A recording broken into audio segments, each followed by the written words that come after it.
Price be to Jesus Christ and Blessed Virgin Mary. Welcome back to Catholic work B. നമ്മൾ നോമ്പിലോട്ട് പ്രവേശിക്കാൻ പോവുകയാണ്. അപ്പോൾ അതിനു മുൻപ് നോമ്പിൻ്റെ ചരിത്രവും മറ്റ് ചില കാര്യങ്ങളാണ് ഈ വീഡിയോയിൽ ഞാൻ പറയാൻ ആഗ്രഹിക്കുന്നത്. ഈ വീഡിയോ മുഴുവനായിട്ട് കാണാൻ മറക്കരുത്. കുറച്ച് ഇമ്പോർട്ടൻ്റ് ആയിട്ടുള്ള ചില കാര്യങ്ങളും ഈ വീഡിയോസിൽ പറയുന്നുണ്ട്. ചില മെറ്റീരിയൽസും നിങ്ങൾക്ക് അയച്ചു തരാൻ ഞാൻ ആഗ്രഹിക്കുന്നുണ്ട്. സോ ഇത് മുഴുവനായിട്ട് നിങ്ങൾ കാണാൻ ശ്രമിക്കുക. So as usual let us begin with a prayer. Padre nostro, qui es in celis, sanctificetur nomen tuum, adveniat regnum tuum, fiat voluntas tua, sicut in cielo et in terra. Panem nostrum quotidianum de nobis hodie, et dimitte nobis debita nostra, sicut et nos dimittimus debitoribus nostris, et ne nos inducas in tentationem, sed libera nos a malo. Amen. ആദ്യം തന്നെ ഞാനൊരു കാര്യം പറയട്ടെ. നമ്മുടെ യൂട്യൂബിൽ പറയുന്ന മെറ്റീരിയൽസും മറ്റു കാര്യങ്ങളും പുസ്തകങ്ങളും എല്ലാം എന്ത് ഇൻഫർമേഷൻസ് ആയിക്കൊള്ളട്ടെ, ഇതെല്ലാം ഞാൻ അറിയിക്കുന്നത് നമ്മുടെ വാട്സാപ്പ് ഗ്രൂപ്പ് വഴി ആണ് പ്രധാനമായിട്ട് അറിയിക്കുന്നത്. പിന്നെ നമ്മുടെ യൂട്യൂബ് ചാനലിൽ കമ്മ്യൂണിറ്റിയിൽ ഞാൻ പോസ്റ്റ് ചെയ്യും. അപ്പോൾ അത് പലർക്കും അറിയത്തില്ല, കമ്മ്യൂണിറ്റി പോയിട്ട് പോസ്റ്റ് കാണാൻ അറിയത്തില്ല. സോ അതുകൊണ്ടാണ് വാട്സാപ്പ് നമ്മൾ ആദ്യത്തെ ഒരു ഇൻഫർമേഷൻ പങ്കുവെക്കുന്ന ഒരു പ്ലാറ്റ്ഫോമായിട്ട് ഉപയോഗിക്കുന്നത്. സോ വാട്സാപ്പ് ഗ്രൂപ്പിൽ നമുക്ക് ലിമിറ്റുണ്ട്. 1500 സംതിങ് ആൾക്കാരെ നമുക്കതിൽ ഉൾപ്പെടുത്താൻ പറ്റുള്ളൂ. സോ അതുകൊണ്ട് വാട്സാപ്പ് ചാനലുണ്ട്. വാട്സാപ്പ് ചാനലിൽ നിങ്ങൾ അംഗമാവുക എന്നുള്ളത്. സോ ഈ കാണുന്ന QR കോഡ് സ്കാൻ ചെയ്ത് കഴിഞ്ഞാൽ നിങ്ങൾക്കതിൽ അംഗമാകാം. ഇനി സ്കാൻ ചെയ്യാൻ പറ്റുന്നില്ലെങ്കിൽ ഡിസ്ക്രിപ്ഷൻ ബോക്സിൽ ആദ്യം കാണുന്ന ലിങ്കിൽ ക്ലിക്ക് ചെയ്താൽ നിങ്ങൾക്ക് അംഗമാകാം. ഇനി ഡിസ്ക്രിപ്ഷൻ ബോക്സും നിങ്ങൾക്ക് ഓപ്പൺ ചെയ്യാൻ അറിയുന്നില്ലെങ്കിൽ കമൻറ്റ് ഓപ്പൺ ചെയ്യുക. കമൻറ്റിൽ ആദ്യത്തെ കമൻറ്റ് അത് ഞാൻ പിൻ ചെയ്ത് വെച്ചിട്ടുണ്ടാവും. ആ ലിങ്കിൽ ക്ലിക്ക് ചെയ്ത് കഴിഞ്ഞാൽ ഡിസ്ക്രിപ്ഷൻ ബോക്സിൽ വാട്സാപ്പ് ചാനലിൽ നിങ്ങൾക്ക് ജോയിൻ ചെയ്യാൻ സാധിക്കുന്നതാണ്. അതുകൊണ്ട് എല്ലാ കാര്യങ്ങളും ഇതുവഴി മാത്രമായിരിക്കും.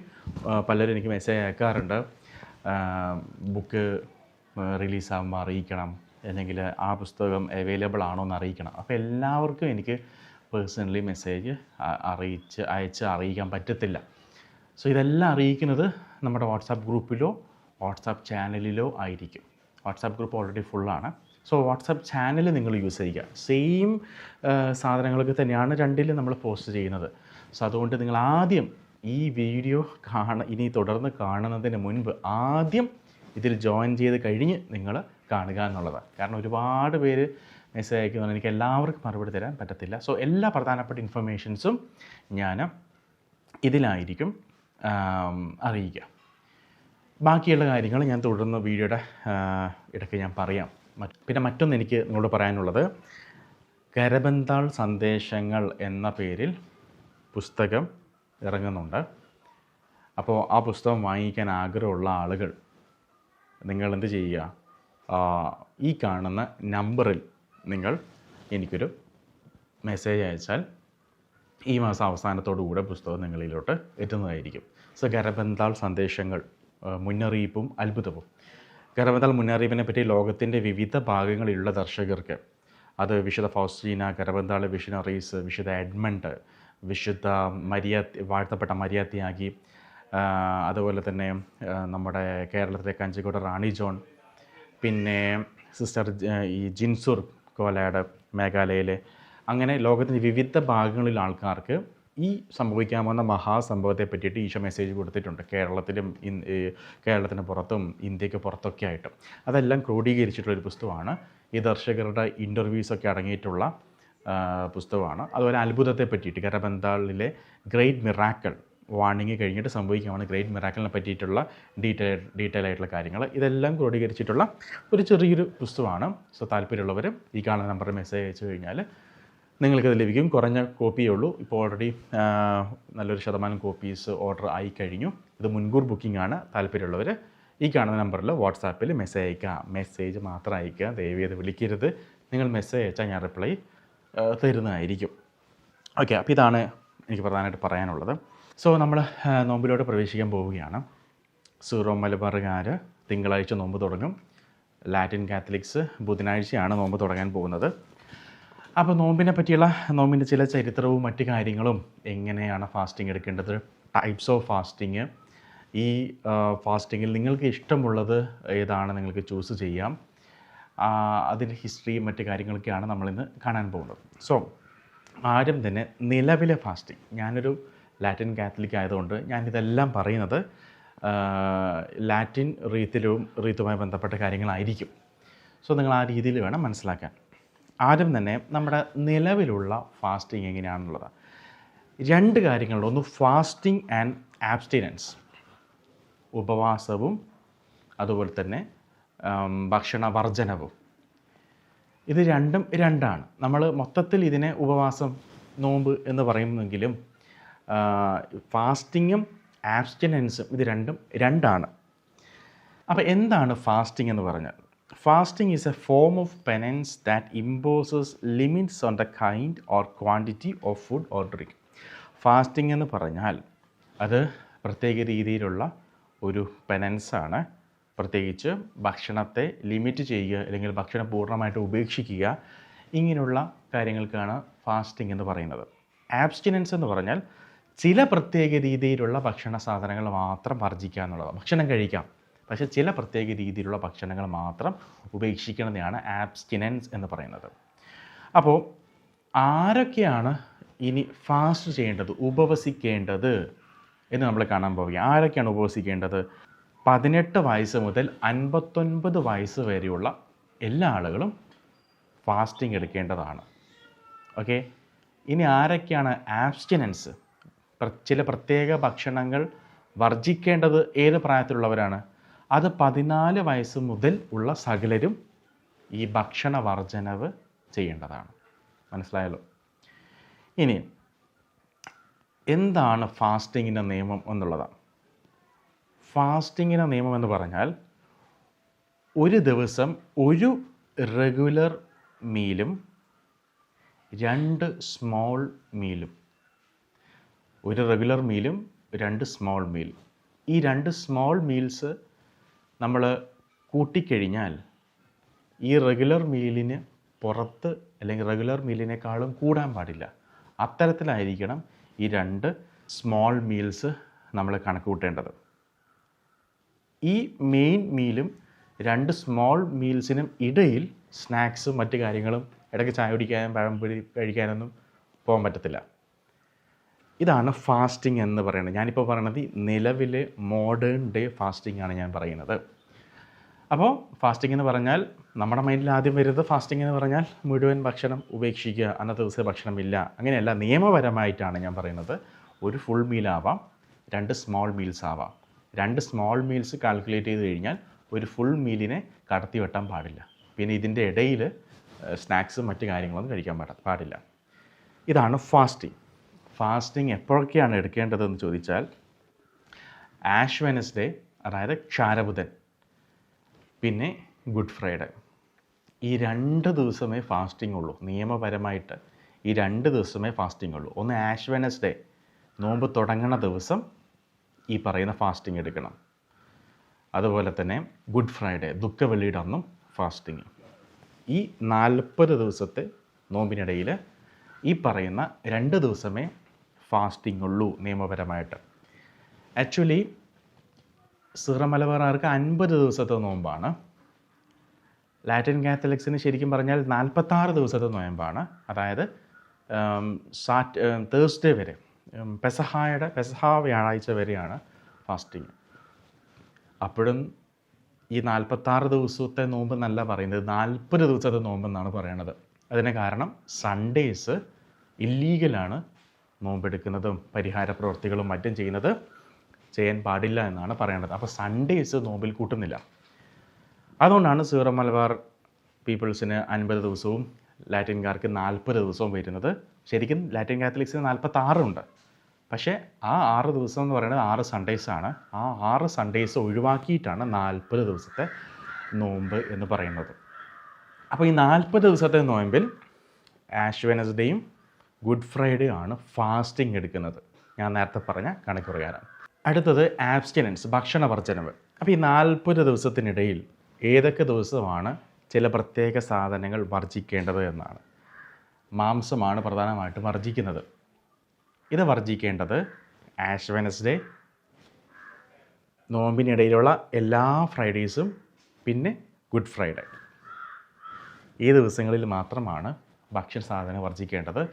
ബാക്കി എല്ലാ ദിവസവും മാംസം കഴിക്കാവുന്നതാണ്, മീൻ കഴിക്കാവുന്നതാണ്, മുട്ട കഴിക്കാവുന്നതാണ്, ബട്ടറും മിൽക്കും എല്ലാം കഴിക്കാവുന്നതാണ് നിയമപരമായിട്ട്.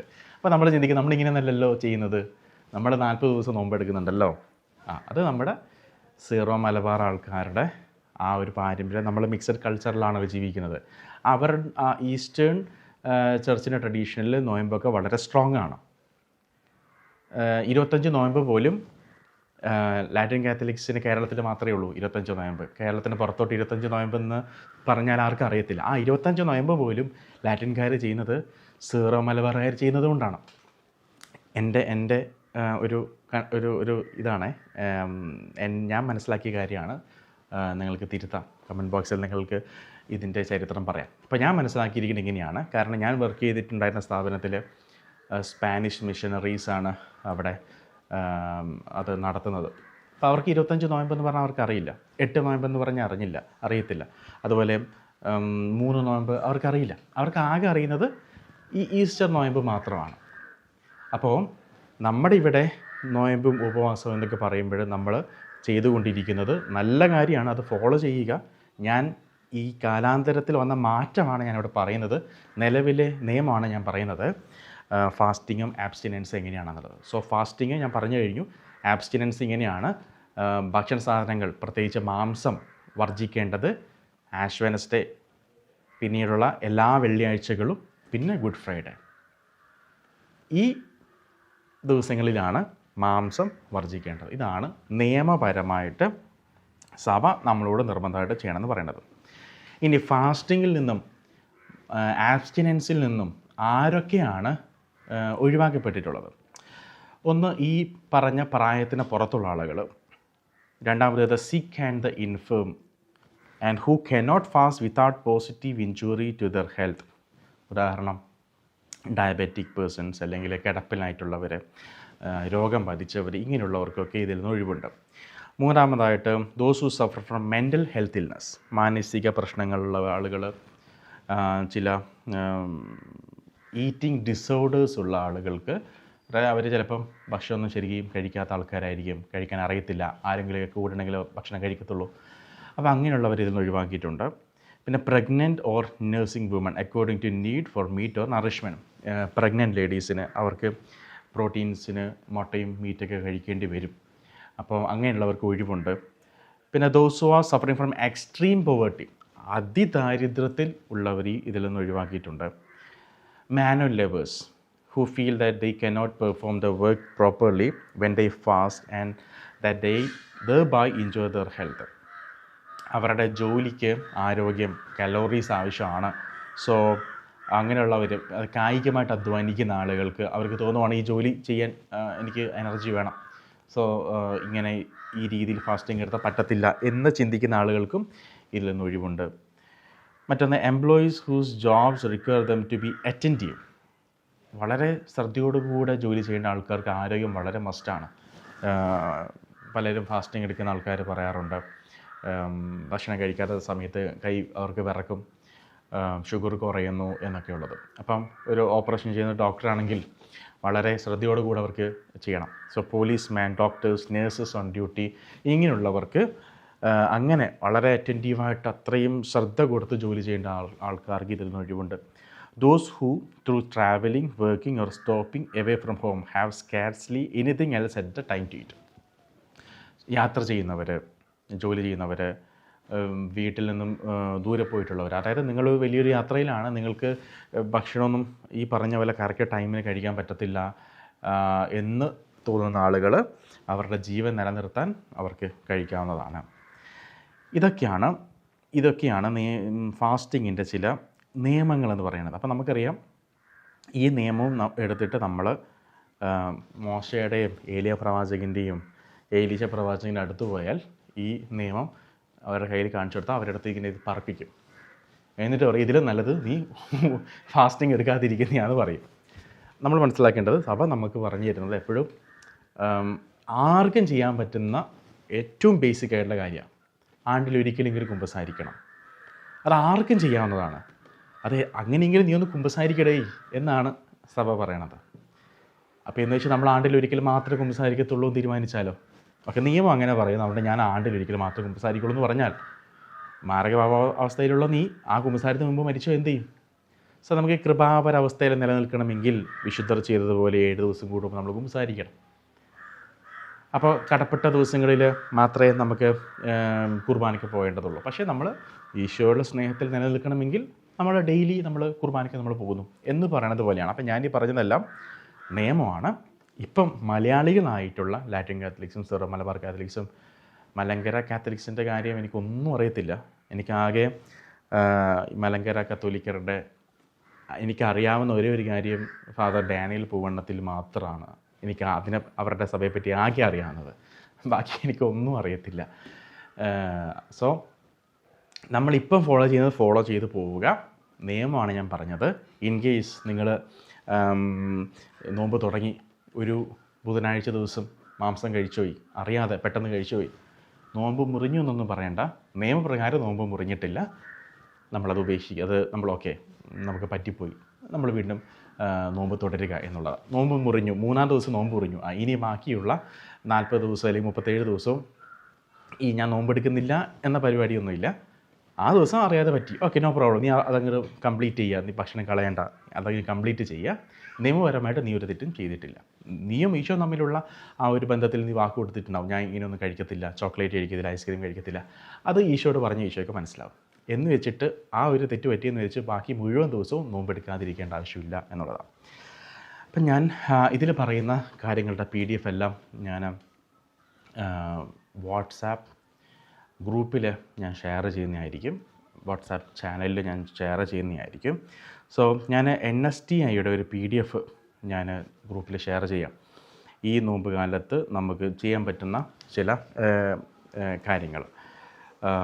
സുവിശേഷം, മത്തായിയുടെ സുവിശേഷം 1-ാം അധ്യായം മുതൽ 28-ാം അധ്യായം വരെ, പിന്നെ യോഹന്നാൻ്റെ സുവിശേഷം 1-ാം അധ്യായം മുതൽ 21-ാം അധ്യായം വരെ, ക്രിസ്തു ഉയർക്കുന്നത് വരെ, അത് തീരുന്നത് ഈസ്റ്റർ ഞായറാഴ്ച ആയിരിക്കും. അതിന് PDF ഞാൻ ഷെയർ ചെയ്തുതരാം. അതുപോലെ ആഷ് വെനസ്ഡേ മുതൽ നോമ്പിൻ്റെ 5-ാമത്തെ ഞായറാഴ്ച കഴിഞ്ഞുള്ള തിങ്കളാഴ്ച വരെ 33 ദിവസത്തെ കോൺസെക്രേഷൻ, പരിശുദ്ധമായിട്ട് വിമല ഹൃദയത്തെ നമ്മളെ തന്നെ സമർപ്പിക്കുന്ന പ്രാർത്ഥനയും നമുക്ക് ഈ നോമ്പ് കാലത്ത് നമുക്ക് ചെയ്യാവുന്നതാണ്. അതിനോടൊപ്പം ചെയ്യാൻ പറ്റുന്നൊരു കാര്യമാണ് വാഴ്ത്തപ്പെട്ട ആൻ കാതറിൻ്റെ, നമ്മൾ ഓൾറെഡി ഇതിനെപ്പറ്റി വീഡിയോ ചെയ്തിട്ടുള്ളതാണ്, ആൻ കാതറിൻ്റെ പ്രൊഫസർ തോമസ് ട്രാൻസ്ലേറ്റ് ചെയ്തിട്ടുള്ള യേശുവിൻ്റെ പീഡാനുഭവം എന്നൊരു പുസ്തകം. വളരെ നല്ലൊരു പുസ്തകമാണ്. ഇതും ഓരോ അധ്യായമായിട്ട് നമുക്ക് ഈ നോമ്പ് കാലത്ത് വായിക്കാവുന്നതാണ്. മറ്റൊന്ന്, നമ്മൾ നോമ്പിൻ്റെ ചരിത്രത്തിലൂടെ നമ്മൾ പോവുകയാണ്. History of Lent. The English word Lent is a shortened form of the Old English word lengthen. It is a reference to the lengthening of the days as characterizing the season of spring. അപ്പോൾ spring season കുറച്ച് നീണ്ട കാലഘട്ടമാണ്. ആ ഒരു വേർഡിനോടനുബന്ധിച്ച് lengthen എന്ന പേരിൽ നിന്നാണ് lent എന്ന പേര് വന്നിരിക്കുന്നത്. പക്ഷേ അത് യഥാർത്ഥത്തിലുള്ള ലെൻറ്റുമായിട്ട് അതിനൊരു കണക്ഷൻ ഇല്ല, പേര് അങ്ങനെ വന്നു എന്ന് മാത്രമേ ഉള്ളൂ. എന്നാൽ in languages spoken where Christianity was earlier established, ക്രിസ്തു മതം ആദ്യം സ്ഥാപിക്കപ്പെട്ടുള്ള സ്ഥലങ്ങളിൽ ഗ്രീക്ക് ഭാഷയിലും ലാറ്റിനിലൊക്കെ 40 ദിവസം എന്ന് അർത്ഥമാക്കുന്ന സറഗോസ്തി എന്ന പേരാണ് ഗ്രീക്കിൽ ഉപയോഗിച്ചിട്ടുണ്ടായിരുന്നത്. അതുപോലെ ലാറ്റിൻ ഭാഷയിൽ ഉപയോഗിച്ചിട്ടുണ്ടായിരുന്ന ക്വാഡ്രജസീമ എന്ന വാക്കാണ് ലാറ്റിനിൽ. ഇതെല്ലാം സൂചിപ്പിക്കുന്നത് 40 എന്ന പദമാണ്. ഈ ചർച്ച് ഫാദേഴ്സ്, ആദിമസഭാപിതാക്കന്മാർ ഈ നോമ്പ് കാലത്തെ പറ്റിയിട്ട്, അല്ലെങ്കിൽ ഈ 40 ദിവസത്തെ നോമ്പിനെ പറ്റി പറഞ്ഞിരിക്കുന്ന ഇപ്രകാരമാണ്. വിശുദ്ധ Leo, saint Leo exhorts his hearers to abstain that they may fulfil with their fast the apostolic institution of the 40 days. വിശുദ്ധ ലിയോ AD 4-ാം നൂറ്റാണ്ടിൽ അദ്ദേഹം സജസ്റ്റ് ചെയ്യുന്നത് നിങ്ങൾ അപ്പസ്തോലന്മാരുടെ സ്ഥാപിക്കപ്പെട്ടിട്ടുള്ള 40 ദിവസത്തെ നോയമ്പ് നിങ്ങൾ പാലിക്കണമെന്നാണ്. അപ്പോൾ അതിനർത്ഥം എന്താണ്? ഇത് അപ്പസ്തോലിക് ട്രഡീഷനാണ്. ഐറീനേഴ്സ് വിശുദ്ധ വിക്ടർ പാപ്പയ്ക്ക് 2-ാം നൂറ്റാണ്ടിൽ ഇപ്രകാരം എഴുതുകയുണ്ടായി. അത് ഇപ്രകാരമാണ് പറയണത്: അദ്ദേഹം പറഞ്ഞത് there is not only a controversy about the time of keeping Easter but also regarding the preliminary fast. നോയമ്പിനെ പറ്റിയുള്ള ഒരു സംശയ ദൂരീകരണത്തിന് വേണ്ടിയിട്ട് അത് പാപ്പ ഒന്ന് കറക്റ്റ് ആക്കണം, ചിലർ തോന്നിയ പോലെയാണ് നോയമ്പ് എടുക്കുന്നത് എന്ന് പറഞ്ഞ് ഐറേനിയസ് വിശുദ്ധ വിക്ടർ പാപ്പയ്ക്ക് എഴുതിയ ലെറ്ററിൽ പ്രകാരം പറയുന്നു, for something they ought to fast for 1 day, ചിലർ ഒരു ദിവസം ഫാസ്റ്റ് ചെയ്യുന്നു, others for 2 days and others even for several, while others reckon 40 hours both of day and night to their fast. പലരും പല രീതിയിലാണ് ഫാസ്റ്റ് ചെയ്യണത്. സോ ഇതിനൊരു തീരുമാനമാകണമെന്ന് പറഞ്ഞ് ലെറ്റർ എഴുതിയിരിക്കുകയാണ്. ഡിഫറെൻറ്റ് ഫോംസ് ഓഫ് ലെൻറ്റ്, നോയമ്പിൻ്റെ പല തരത്തിലുള്ള അതിൻ്റെ വേർഷൻസ് നോക്കുകയാണെങ്കിൽ കാണാൻ സാധിക്കും. നമ്മൾ ആദ്യം തുടങ്ങുന്നത് ഏറ്റവും സ്ട്രിക്റ്റ് ആയിട്ടുള്ള ഫോമാണ്. പിന്നീട് ഇപ്പോഴത്തെ ഈ ഫോം, ഞാൻ നേരത്തെ പറഞ്ഞ ഫോമിലൂടെ നമ്മളെത്തും. അപ്പോൾ ആദ്യം ഡെസേർട്ട് ഫാദേഴ്സും അതുപോലെ തന്നെ ഏർലി ഈസ്റ്റേൺ ചർച്ച്, ഞാൻ നേരത്തെ പറഞ്ഞതുപോലെ സീറോ മലബാർ ഈസ്റ്റേൺ ചർച്ചാണ്, ലാറ്റിൻ വെസ്റ്റേൺ ചർച്ചാണ്. സോ ഈസ്റ്റേൺ ചർച്ചിലൊക്കെ ഇങ്ങനെയുള്ള കാര്യങ്ങളൊക്കെ വളരെ സ്ട്രിക്റ്റാണ്, വളരെ സ്ട്രോങ് ആണ്. നോയമ്പെടുക്കുക, സന്യസിക്കുക എന്നൊക്കെ പറയുന്നത് അത് കോമൺ ആയിട്ടുള്ളൊരു കാര്യമാണ്. അതുകൊണ്ടാണ് അവർക്ക് കൂടുതൽ ദിവസങ്ങൾ നോയമ്പ് എന്ന് പറയുന്നത്. അപ്പോൾ ഈ ഡെസേർട്ട് ഫാദേഴ്സ് ഈസ്റ്റേൺ ചർച്ചിലൊക്കെ ഈ വളരെ സ്ട്രിക്റ്റ് ആയിട്ടുള്ള സെറോഫാഗി ഫോളോ ചെയ്തിരുന്നു എന്നുള്ളതാണ്. സെറോഫാഗി എന്ന് പറഞ്ഞാൽ ഞാൻ നേരത്തെ പറഞ്ഞതുപോലെ no meat, no eggs, no dairy, no fish, no olive or vegetables oil, no alcohol, nothing cooked, only raw and dry fruits and vegetables എന്നുള്ളതാണ്.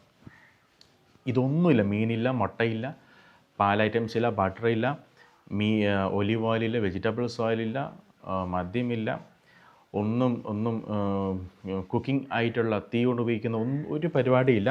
ആകെ കഴിക്കുന്നത് ഡ്രൈ ഫ്രൂട്ട്സ് ആൻഡ് വെജിറ്റബിൾസ് ആണ് കഴിക്കുന്നത്. രണ്ടാമത് അവർ ചെയ്തത് fasting during the day light. പകൽ സൂര്യൻ ഉദിക്കുന്നത് മുതൽ സൂര്യൻ അസ്തമിക്കുന്നത് വരെ ഒന്നും കഴിക്കത്തില്ല, പച്ചവെള്ളം പോലും കുടിക്കത്തില്ല, ഒന്നും കഴിക്കത്തില്ല. ഇങ്ങനെയാണ് ഇവർ ചെയ്തിരുന്നത്. ഞാൻ നേരത്തെ പറഞ്ഞതുപോലെ ആഷ് വെനസ്ഡേയും ഗുഡ് ഫ്രൈഡേ ആണ് ഫാസ്റ്റിംഗ്. പക്ഷേ ഞാൻ ഇപ്പം പറഞ്ഞുകൊണ്ടിരിക്കുന്നത് ഈ 40 ദിവസവും ചെയ്തുകൊണ്ടിരിക്കുന്ന കാര്യത്തെ പറ്റിയാണ് കേട്ടോ. ഡ്രൈ ഫ്രൂട്ട്സും വെജിറ്റബിൾസും 40 ദിവസവും ഡ്രൈ ഫ്രൂട്ട്സും വെജിറ്റബിൾസും മാത്രം. 40 ദിവസവും ഡേ ടൈമിൽ സൂര്യൻ ഉദിക്കുന്ന മുതൽ അസ്തമിക്കുന്നത് വരെ പച്ചവെള്ളമില്ല, ജലപാനമില്ല, ഒരു ഭക്ഷണവുമില്ല. ഇതാണ് പിന്നീട് 6-ാം നൂറ്റാണ്ടിൽ ഇസ്ലാം മതസ്ഥരെ ഫോളോ ചെയ്ത റംദാൻ ഫാസ്റ്റിംഗ് വന്നത് ഇതിൽ നിന്നാണ്. സോ പണ്ടും നമ്മൾ ചെയ്തിരുന്നത് ഈ രീതിയിലാണ്, ഈ ഒരു ഫാസ്റ്റിംഗ് ആയിരുന്നു.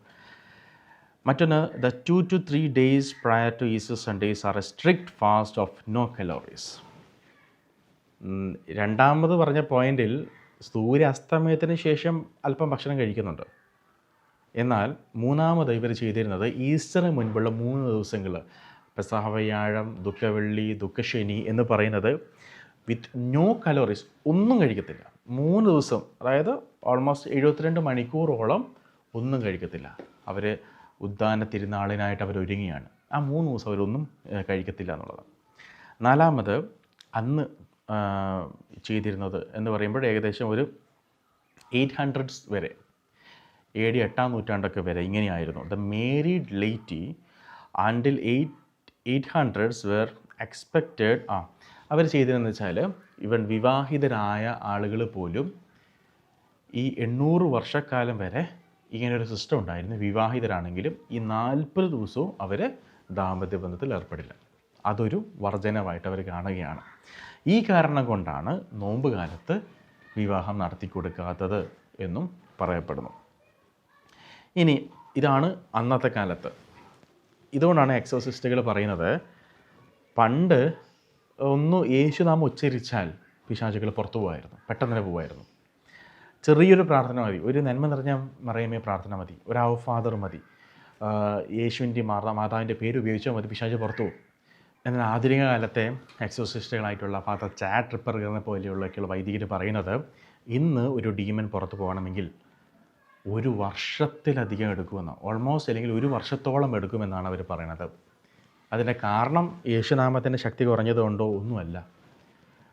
ക്രിസ്ത്യാനികൾ വില കൊടുക്കുന്നില്ല, ഫാസ്റ്റിംഗ് എടുക്കുന്നില്ല. പക്ഷേ ക്രിസ്ത്യാനികൾ വളരെ വീക്കാണ്. ഈ കാരണം കൊണ്ട് ഇന്ന് മരിച്ചവരെ ഉയർപ്പിക്കുന്നവരില്ല.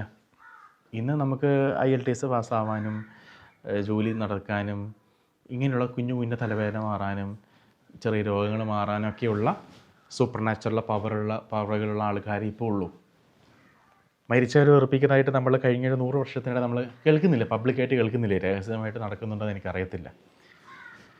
അപ്പോൾ അതിൻ്റെ കാരണം ക്രിസ്ത്യൻസ് വീക്കായതിൻ്റെ കാരണം ഫാസ്റ്റിങ് കുറഞ്ഞു. പ്രെയർ ഇഷ്ടം പോലെയുണ്ട്, പക്ഷേ ഫാസ്റ്റിങ്ങും കൂടി ഉണ്ടാകുമ്പോഴേ ദൈവത്തിന് കൃത്യമായിട്ട് നമ്മളിവിടെ പ്രവർത്തിക്കാൻ സാധിക്കുന്നുള്ളൂ എന്നുള്ളത്. കാരണം രണ്ടാമതായിട്ട് മിഡീവൽ ലെൻറ്റ് സീസണിൽ സംഭവിക്കുന്ന അവർ ചെയ്തുകൊണ്ടിരുന്ന fasting Saint Thomas Aquinas suggest ചെയ്യുന്നത് ഇത്തരത്തിലുള്ള ഫാസ്റ്റിംഗ് ആണ്. No meat, no eggs, no dairy, all 46 days including Sundays. ഇദ്ദേഹം തോമസ് അക്വിനാസ് പറയുന്നത് മാംസം ഇല്ല, മുട്ടയില്ല, പാൽവർഗ്ഗങ്ങളോ ബട്ടറോ അങ്ങനെയുള്ള സംഭവങ്ങളൊന്നുമില്ല, മൊത്തം 46 ദിവസം, അതായത് ഇൻക്ലൂഡിങ് സൺഡേയ്സ്. 40 ആയിരുന്നു ഞാൻ നേരത്തെ പറഞ്ഞത്. ഇദ്ദേഹം 46 ദിവസം ആബ്സ്റ്റിനൻസ് ആണ് പറയണത്, ഫാസ്റ്റിങ്ങിൻ്റെ കാര്യമല്ല. ആബ്സ്റ്റിനൻസ് അന്നും ഞായറാഴ്ചകളിൽ ചെയ്തിരുന്നു എന്നുള്ളതാണ്, പക്ഷേ ഫാസ്റ്റിംഗ് അല്ല. And this is the origin of the Easter egg. ഇങ്ങനെയാണ്, അതായത് ഈ മീഡിയവൽ കാലഘട്ടങ്ങളിൽ സെൻറ്റ് തോമസ് അക്വിനാസ് ഒക്കെ വളരെ ഫേമസ് ആയിരുന്നല്ലോ. അപ്പം അദ്ദേഹത്തിൻ്റെ ഈ ഒരു ഐഡിയ പുറത്ത് വന്നപ്പോഴാണ് ഈ ഈസ്റ്റർ എഗ്സ്, ഈസ്റ്റർ റാബിറ്റൊക്കെ ഫേമസ് ആകാൻ തുടങ്ങിയത്. ഇന്ന് സെക്യുലർ പത്രങ്ങൾ ക്രിസ്തുവിൻ്റെ ഉദ്ധാനത്തിൻ്റെ ചിത്രം കൊടുക്കാൻ മടിയുള്ള ആളുകൾ ഈസ്റ്റർ മുട്ടയാണ് അവർ പത്രത്തിൽ ഈസ്റ്റർ ആശംസകൾ എന്ന് പറഞ്ഞു കൊടുക്കുന്നത്. പക്ഷെ അവർക്കറിയത്തില്ല ഈ ഈസ്റ്റർ എഗ്ഗിൻ്റെ പുറത്തുള്ള ചരിത്രം ഇതാണ്. അന്ന് നോമ്പ് കാലത്ത് ആൾക്കാർ മുട്ടയൊന്നും കഴിക്കത്തില്ല. അപ്പോൾ ഈ മുട്ടയൊക്കെ വീട്ടിൽ വെറുതെ കിടക്കുകയാണ്. നമ്മളെപ്പോലെയല്ല, കടയിൽ പോയിട്ട് മുട്ട വാങ്ങിക്കേണ്ട ആവശ്യമില്ല, വീട്ടിൽ കോഴിയുണ്ട്. അപ്പോൾ ഈ മുട്ടയിൽ അവർ നന്നായിട്ട് ഈ 40 ദിവസത്തിനിടയിൽ നന്നായിട്ട് പെയിൻറ്റ് ചെയ്ത് ബ്യൂട്ടിഫുള്ളാക്കി അവർ ഡെക്കറേറ്റ് ചെയ്ത് വെക്കും. ഇത് പിന്നീട് ഈസ്റ്ററിൻ്റെ ഭാഗമായി മാറി എന്ന് മാത്രമേ ഉള്ളൂ. അതുപോലെ മൂന്നാമതായിട്ട് fish allowed on all days. എല്ലാ ദിവസവും 46 ദിവസവും ഫിഷ് അലൗഡാണ്. Olive oil allowed on all days. അഞ്ചാമത് ഞാൻ പറയുന്നില്ല. അഞ്ചാമത് ഞാൻ പറഞ്ഞാൽ നിങ്ങൾ മലയാളികൾ വേറെ രീതിയിൽ തെറ്റിദ്ധരിക്കും. സോ അഞ്ചാമത്തത് ഞാൻ സ്കിപ്പ് ചെയ്യാണ്. ഇനി അത് പറഞ്ഞെന്നുള്ള പേരിൻ്റെ പുറത്ത് ആ പാപം പോയിട്ട് ചെയ്യും. സോ അഞ്ചാമത്തത് ഞാൻ പറയുന്നില്ല. ആറാമത്തത് no food from midnight till 3 p.m. because Jesus died at 3 p.m. except that the fasting till 3 p.m. was removed on Sundays. ആറാമതായിട്ട് അവർ ചെയ്തിരുന്ന കാര്യം എന്ന് പറയുന്നത് no food from midnight till 3 p.m. അർദ്ധരാത്രി 12 മണി മുതൽ ഉച്ച 3 മണി വരെ ഒരു ഭക്ഷണവും അവർ കഴിച്ചിരുന്നില്ല. Except that the fasting till 3 p.m. Was removed on Sundays. സൺഡേസിൽ ആ ഫാസ്റ്റിംഗ് ചെയ്തിരുന്നില്ല, കാരണം സൺഡേസിൽ ഫാസ്റ്റിംഗ് ചെയ്യാൻ പാടില്ല എന്നാണ് നിയമം. More strict fasting from Maundy Thursday until 12 p.m. noon on Holy Saturday. നേരത്തെ പറഞ്ഞത്, അതായത് പെസഹ വ്യാഴത്തിന് അന്ന് മുതൽ ശനിയാഴ്ച ഉച്ചയ്ക്ക് 12 മണി വരെ വളരെ സ്ട്രിക്റ്റ് ആയിട്ടുള്ള ഫാസ്റ്റിംഗ്. മറ്റൊന്ന് ഒരു തരം ഫാസ്റ്റിംഗ് ഉണ്ട്, ക്രൂസേഡർ ലെൻറ്റ് ഫാസ്റ്റിംഗ്. ഇതും സജസ്റ്റ് ചെയ്തിട്ടുള്ളത് തോമസ് അക്വിനാസ് തന്നെയാണ്. അദ്ദേഹം പറയുന്നത് ക്രൂസൈഡർ ഫാസ്റ്റിങ്ങും ഓൾമോസ്റ്റ് സെയിം ആണ്, പക്ഷേ മുട്ടയും പാലും അല്ലെ ബട്ടർ കേഡ് ഇതൊക്കെ നിങ്ങൾക്ക് കഴിക്കാം, കുഴപ്പമില്ല. ഇതാണ് ഒന്നാമത്. രണ്ടാമത് the popes allowed crusading knights to add the proteins of eggs and dairy to their diet during Lent. മാർപ്പാപ്പ തന്നെ പറയുകയുണ്ടായി, ഇങ്ങനെ കുരിശുദ്ധത്തിന് പോകുന്ന ആൾക്കാർക്ക് അവരുടെ നോമ്പ് കാലത്ത് അവരുടെ ഭക്ഷണത്തിൽ മുട്ടയും പാലൊക്കെ ചേർക്കാം എന്നുള്ളത്. മോഡേൺ ലെൻറ്റ് സിൻസ് 1960s 1960 മുതലുള്ള ലെൻറ്റ്, അതാണ് ഞാൻ നേരത്തെ നിങ്ങളോട് പറഞ്ഞിട്ടുള്ള ലെൻറ്റ് ഫാസ്റ്റിംഗ്, ഉപവാസം എന്ന് പറയുന്നത് ആഷ് വെനസ്ഡേയും ഗുഡ് ഫ്രൈഡേയും മാത്രമേ ഉള്ളൂ. ഒരു മെയിൻ മീലും 2 സ്മോൾ മീലും. 2 സ്മോൾ മീല് മെയിൻ മീലിനെ മറികടക്കാൻ പാടില്ല, അതിൽ കൂടുതലാവാൻ പാടില്ല. ഈ 2 മീലിനും ഇടയിൽ ഒരു സ്നാക്സ് ഒന്നും കഴിക്കാൻ പാടില്ല. ഫാസ്റ്റിങ് ആഷ് വെനസ്ഡേയും ഗുഡ് ഫ്രൈഡേയും മാത്രം. ആബ്സ്റ്റിനൻസ്, ഭക്ഷണവർജനവ് ആഷ് വെനസ്ഡേയും അതുപോലെ ഗുഡ് ഫ്രൈഡേയും, പിന്നെ നോമ്പ് കാലത്തുള്ള എല്ലാ ഫ്രൈഡേയ്സിലും. ബാക്കി എല്ലാ ദിവസവും ചിക്കനോ മുട്ടയോ മീനോ പാലോ എന്തും കഴിക്കാം, നോ പ്രോബ്ലം, നിയമപരമായിട്ട് നോ പ്രോബ്ലം. പക്ഷേ ഞാൻ പറഞ്ഞതുപോലെ അങ്ങനെ ചെയ്തു കഴിഞ്ഞാൽ നമുക്ക് ഈസ്റ്റർ ആകുമ്പോൾ നമുക്കൊരു ഫീല് വരില്ല, നോമ്പ് എടുത്തു എന്നൊരു ഫീല് വരത്തില്ല. സോ നമ്മൾ ഇപ്പം ചെയ്യുന്ന പോലെ തന്നെ നമ്മൾ തുടരുക എന്നുള്ളതാണ്. അപ്പോൾ ഇതിൻ്റെ കൂട്ടത്തിൽ നമുക്ക് നോമ്പ് കാലത്ത് ചെയ്യാൻ പറ്റുന്ന കാര്യം നമ്മളൊരു ഹാബിറ്റ് വളർത്തിയെടുക്കുക. 1 മണിക്കൂറെങ്കിലും ദീപികാരുടെ സന്നിധിയിൽ ആരാധനയ്ക്ക് നമ്മൾ പോവുക. ഒരു ദിവസം ഒരു 3 ജപമാല, പോട്ടെ 4 ജപമാലയെങ്കിലും ചൊല്ലുക. രാവിലെ 2 എണ്ണം, രാത്രി കിടക്കാൻ പോകുമ്പോൾ 2 എണ്ണം. 3 മണിക്ക് കർണക്കൊന്ത ചൊല്ലുന്നത് ശീലമാക്കുക. ഒന്നെങ്കിൽ രാവിലെ 3 മണിക്ക് അല്ലെങ്കിൽ ഉച്ചയ്ക്ക് 3 മണിക്ക്. സോ അതുപോലെ തന്നെ എല്ലാ ദിവസവും പരിശുദ്ധ കുർബാനയ്ക്ക് പോവുക. ഏറ്റവും ഇമ്പോർട്ടൻ്റ് ആയിട്ടുള്ള കാര്യം, പരിശുദ്ധ കുർബാനയ്ക്ക് പോവുക, ജപമാല ചൊല്ലുക, 4 ജപമാലയെങ്കിലും ഒരു കർണക്കൊന്തെങ്കിലും ചൊല്ലുക, 1 മണിക്കൂർ ആരാധനയ്ക്ക് പോവുക. അപ്പോൾ നിങ്ങൾ പറയണം, ഓക്കെ എനിക്ക് എല്ലാ ദിവസവും ജോലിയുണ്ട്, പോകാൻ പറ്റത്തില്ല. ഓക്കെ, നിങ്ങൾ വീക്ക് ഡേയ്സിൽ പോകണ്ട, മൺഡേ ടു ഫ്രൈഡേ നിങ്ങൾ പോകേണ്ട. സാറ്റർഡേ നിങ്ങൾ എന്ത് ചെയ്യുക, 6 മണിക്കൂർ ഇരിക്കുക അഡോറേഷന്. ഓക്കെ, സാറ്റർഡേയും പറ്റത്തില്ല, കുഴപ്പമില്ല. സൺഡേ പൂർണ്ണമായിട്ട് ഈശോയ്ക്ക് കൊടുക്കാനുള്ളതാണ്. 7 മണിക്കൂർ നിങ്ങൾ ഇരിക്കുക, ദിവ്യാനന്ദ സന്നിധി ഇരിക്കുക. 6 മണിക്ക് ഫാമിലിയായിട്ട് കുർബാനയ്ക്ക് പോവുക. 6 മണിക്ക് കുർബാനയ്ക്ക് പോയി കഴിഞ്ഞാൽ 7 മണിക്ക് കുർബാന കഴിയും. നിങ്ങൾ 1 മണിയാകുമ്പോൾ വീട്ടിലോട്ട് വരിക. ഓക്കെ, അങ്ങനെ എല്ലാ ദിവസവും പോകാൻ പറ്റാത്തവർ ഇത് ഫോളോ ചെയ്യുക എന്നുള്ളതാണ്. പിന്നെ നോയമ്പ് തുടങ്ങി ഈസ്റ്ററിന് മുൻപ്, ദുഃഖവെള്ളിക്ക് മുൻപ് ബുധനാഴ്ച പോയിട്ടല്ല കുമ്പസാരിക്കേണ്ടത് നോയമ്പ് തുടങ്ങുന്നതിന് മുൻപാണ്. നാളെ നോയമ്പ് തുടങ്ങുന്നതിന് മുൻപ് അല്ലെങ്കിൽ ആ ദിവസമോ, ഇപ്പോൾ നാളെ സീറോ മലബാർ കാത്തലിക്സ് മൺഡേ നിങ്ങൾ കുമ്പസാരിക്കുക, എന്നിട്ട് സ്റ്റാർട്ട് ചെയ്യുക. ലാറ്റിൻ കാത്തലിക്സ് നിങ്ങൾ മൺഡേയോ ട്യൂസ്ഡേയോ നിങ്ങൾ കുമ്പസാരിക്കുക, എന്നിട്ട് നോയമ്പ് സ്റ്റാർട്ട് ചെയ്യുന്നുള്ളതാണ്. പിന്നീട് ഓരോ ആഴ്ചയും കൂടുമ്പോൾ കുമ്പസാരിക്കുക. എന്നിട്ട് ഈസ്റ്റർ കഴിഞ്ഞാലും ഈ ശീലങ്ങളൊക്കെ തുടരുക. ഏതാണ് ശീലം? ചെറിയ ചെറിയ പെനൻസും മറ്റ് കാര്യങ്ങളൊക്കെ ചെയ്യുന്നത് തുടരുക എന്നുള്ളത്. ഇപ്പം നമ്മുടെ വാട്സാപ്പ് ഗ്രൂപ്പിൽ ഈ 40 ഡേയ്സ് ഇൻ്റലിജൻറ്റ് പ്രയേഴ്സ് ഞാൻ പോസ്റ്റ് ചെയ്യുന്നതായിരിക്കും. പ്രത്യേകിച്ച് ഭാഗിക ദണ്ഡി വിമോചന പ്രാർത്ഥന. ഭാഗിക ദണ്ഡി വിമോചനവും പൂർണ്ണ ദണ്ഡി വിമോചനം അറിയാലോ, ഞാൻ ഒന്നും എക്സ്പ്ലെയിൻ ചെയ്യുന്നില്ല. പൂർണ്ണ ദണ്ഡി വിമോചനവും എങ്ങനെയാണ് ചെയ്യേണ്ടതെന്നൊക്കെ ഞാൻ പോസ്റ്റ് ചെയ്യുന്നതായിരിക്കും. പൂർണ്ണ ദണ്ഡി വിമോചനത്തിന് മാനദണ്ഡങ്ങളുണ്ട്, ഭാഗിക ദണ്ഡി വിമോചനത്തിന് മാനദണ്ഡങ്ങളില്ല. ഒരൊറ്റ മാനദണ്ഡമേ ഉള്ളൂ, കൃപാവരാവസ്ഥയിലായിരിക്കണം, മാരകപാപത്തിലായിരിക്കരുത് എന്നുള്ളതാണ്. സോ ഒരു കുഞ്ഞു പ്രാർത്ഥന, ഇപ്പം ഈശോ മറിയം ഔസേപ്പേ ഞാൻ നിങ്ങളെ സ്നേഹിക്കുന്നു, ചെറിയൊരു പ്രാർത്ഥന. അത് ഒരു തവണ ചൊല്ലുമ്പോൾ ഇത്ര ദിവസത്തെ ദണ്ഡവിമോചനം കിട്ടും. ദിവസക്കണക്കിലുള്ള ദണ്ഡവിമോചനം സഭ നിരോധിച്ചെങ്കിലും ഭാഗിക ദണ്ഡവിമോചനത്തിന് വേണ്ടിയിട്ട് നമുക്ക് ഈ പ്രാർത്ഥന ഉപയോഗിക്കാവുന്നതാണ്. അപ്പോൾ ആ പ്രാർത്ഥന ആ ദിവസം ബൈഹാർട്ട് പഠിക്കുക. എന്നിട്ട് നിങ്ങൾ എന്ത് ചെയ്യുക, നടക്കുമ്പോഴും യാത്ര ചെയ്യുമ്പോഴേക്കും ഈ പ്രാർത്ഥന ചൊല്ലിക്കൊണ്ടിരിക്കുക. എന്നിട്ട് യാത്ര കിടക്കാൻ പോകുമ്പോൾ ഈശോയോട് പറയും, ഈശോ ഇന്ന് ഞാൻ ചൊല്ലിയിട്ടുള്ള ഈ ഭാഗിക ദണ്ഡവിമോചന പ്രാർത്ഥന വഴി എനിക്ക് ലഭിക്കാവുന്ന എല്ലാ ദണ്ഡവിമോചനങ്ങളും നിൻ്റെ കുരിശു മരണത്തിന് യോഗ്യതയുടെ പുറത്ത് എനിക്ക് തരണമേ എന്ന് ഈശോയോട് പറയുക. ഇതാണ് ഭാഗിക ദണ്ഡവിമോചന പ്രാർത്ഥനയുടെ പ്രത്യേകത. നമുക്ക് ഒരു ദിവസം എത്ര തവണ വേണമെങ്കിലും ഭാഗിക ദണ്ഡവിമോചനം, പാർഷ്യൽ ഇൻ്റലിജൻസ് നമുക്ക് സ്വീകരിക്കാവുന്നതാണ്. പൂർണ്ണ ദണ്ഡവിമോചനത്തിന് മാനദണ്ഡങ്ങളുണ്ട്. കുമ്പസാരിക്കണം, കുർബാന സ്വീകരിക്കണം, നല്ല കുമ്പസാരം നടത്തണം, കുർബാന സ്വീകരിക്കണം, അതുപോലെ തന്നെ പരിശുദ്ധ പ്രധാന നിയോഗത്തിന് വേണ്ടിയിട്ട് പ്രാർത്ഥിക്കണം. എന്നിട്ട് പൂർണ്ണ ദണ്ഡവിമോചനം ലഭിക്കാനുള്ള പ്രവൃത്തിയോ പ്രാർത്ഥനയോ നമ്മൾ ചെയ്യണം. അത് ഒരു ദിവസം ഒരു തവണയേ പറ്റത്തുള്ളൂ എന്നുള്ളതാണ്. സോ നമുക്ക് ആഴ്ചയിൽ ഒരിക്കൽ ഒരു പൂർണ്ണ ദണ്ഡവിമോചനത്തിൻ്റെ പ്രാർത്ഥനയും ബാക്കി എല്ലാ ദിവസവും ഭാഗ്യ ദണ്ഡവിമോചന പ്രാർത്ഥനകളും ഗ്രൂപ്പിൽ പോസ്റ്റ് ചെയ്യും. സോ നിങ്ങൾ ഗ്രൂപ്പിൽ ജോയിൻ ചെയ്യുക.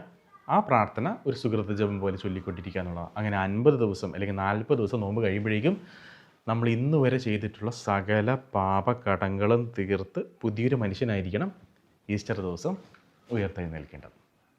അപ്പം ബാക്കി PDF-ഉം മറ്റു കാര്യങ്ങളൊക്കെ വിശുദ്ധ അൽഫോൻസ് ലിഗോരിയുടെ 33 ദിവസത്തെ കോൺസെൻട്രേഷൻ പ്രയറും ഈ പറഞ്ഞ PDF എല്ലാം ഞാൻ ഗ്രൂപ്പിൽ പോസ്റ്റ് ചെയ്യും. നിങ്ങളത് വായിക്കുക, പുസ്തകം ആവശ്യമുള്ളവരെ അറിയിക്കുക. So that's all for today. എല്ലാവർക്കും നല്ലൊരു നോമ്പുകാലം ആശംസിക്കുന്നു. പരിശുദ്ധമായിട്ട് പ്രാർത്ഥിച്ചുകൊണ്ട് നമുക്ക് അവസാനിപ്പിക്കാം. ആവേ മരിയ ഗ്രാസിയ പ്ലേന ഡോമിനിസ് തേക്കും ബെനഡിക്താതു ഇൻ മുളിയരിബൂസ് എഡ് ബെനഡിക്ടൂസ് ഫ്രുക്തൂസ് വെൻട്രീസ് ടു യേസൂസ് സാങ്ക്താ മരിയ മാതർ ദൈ ഓര പ്രൊനോബിസ് പെക്കാത്തോരിബൂസ് മുങ്കിയത്തിൻ്റെ ഓര മോർത്തിസ് നോസ്ത്രയാമേൻ വിവ ക്രിസ്റ്റോറെ.